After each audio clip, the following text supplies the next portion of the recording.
It's another day to learn another Cebuano word. So this time, we're going to talk about Namo. Okay, so pronunciation, Namo. So the stress is on the first syllable, Namo.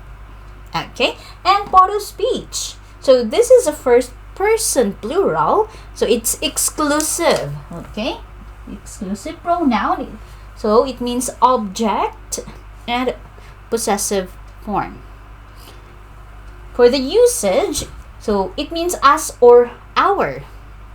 When the speaker and one or more others, but not the listener, are involved. For example, gihatag namo ang regalo. It means we gave the gift. So namo, we as exclusive. So excluding you. So there is no standard contraction for namo. Okay? In every casual speech, you might hear it's slurred as nmo. Nmo. But stick with namo. Alright, so stick with namo. For the sentence pattern of namo, so it always follows a verb or preposition, never as a subject. Okay? So for example, gihatag namo ang libro. It means we gave the book.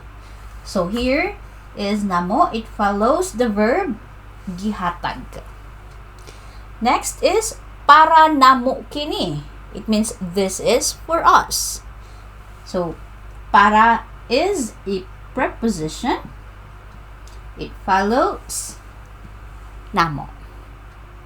Okay, so it's incorrect to say namo gihatag ang libro. It's also incorrect to say namo nagluto.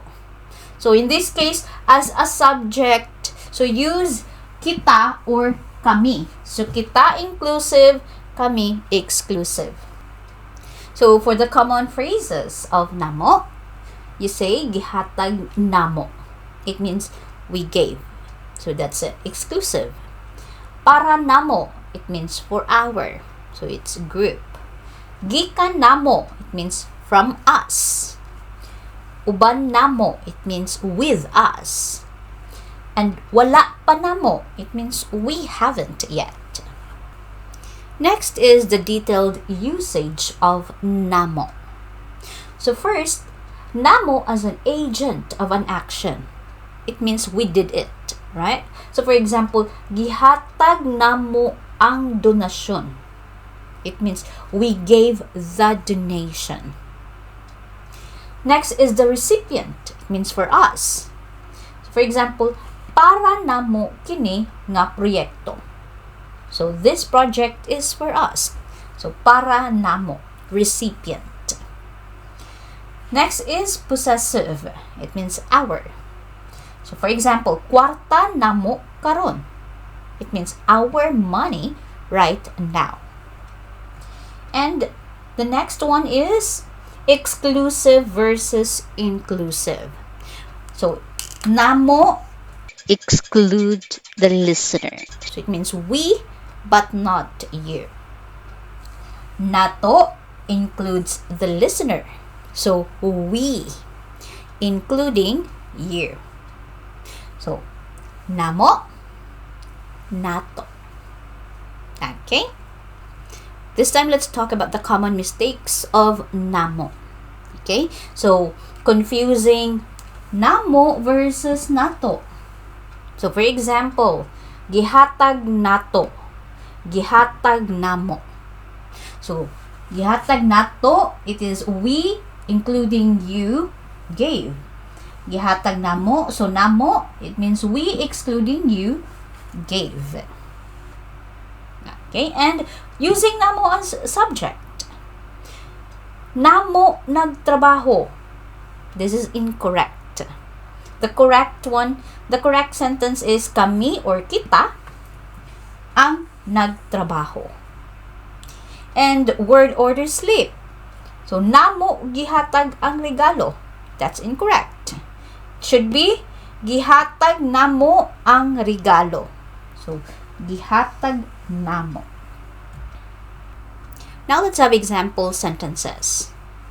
Number 1, gihatag namo ang regalo sa maestro. It means, we gave the gift to the teacher. Number 2, para namo ni nga panihapon. It means, this dinner is for us. Number 3, uban namo karong gabi. It means, join us this evening.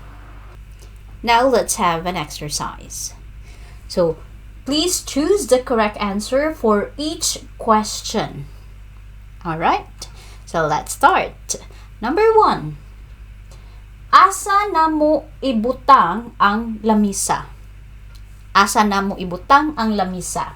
A, namo ibutang ang lamisa sa sala. B, ibutang sa sala namo ang lamisa. C, ibutang namo ang lamisa sa sala. What's the answer? Yes, the answer is letter C. Ibutang namo ang lamisa sa sala. Number 2, kanusa namo bayaran ang renta? Kanusa namo bayaran ang renta? A, bayaran namo ang renta ugma. B, ugma namo ang renta bayaran.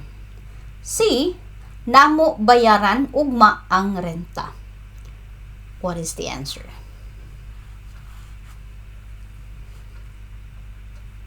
Yes, the correct answer is letter A. Bayaran namo ang renta ugma. Number 3, kinsa ang mukuyog namo sa biyahe? Kinsa ang mukuyog namo sa biyahe? A, mukuyog sa biyahe si Ana namo. B, si Ana mukuyog namo sa biyahe. C, namo si Ana mukuyog sa biyahe. What is the correct answer? Yes, the correct answer is letter B. Si Ana mukuyog namo sa biyahe. Question 4. Unsa ang gusto namo kanon karon? Unsa ang gusto namo kanon karon? Is it A, gusto kanon namo karon ang adobo? B, karon ang adobo gusto namo kanon? Or C, gusto namo kanon ang adobo karon? What's the answer? Yes, the correct answer is letter C.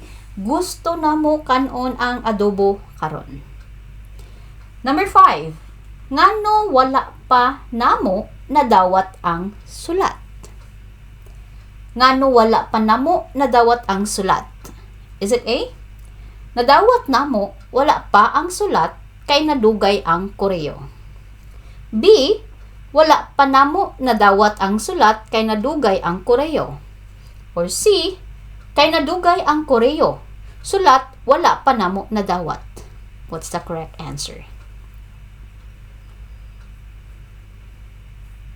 Yes, the correct answer is letter B. Wala pa namo nadawat ang sulat kay nadugay ang koreo. So, did you answer the questions perfectly? Good job! And thank you for answering this exercise with me. So, if you want to see the explanation or the breakdown of the sentence, please visit the page of Namo. And if you want to learn more about Bisaya, want to practice speaking Cebuano, take my class on italki, magkita ta dito. Sa sunod na sad, daghang salamat. Mayong adlaw!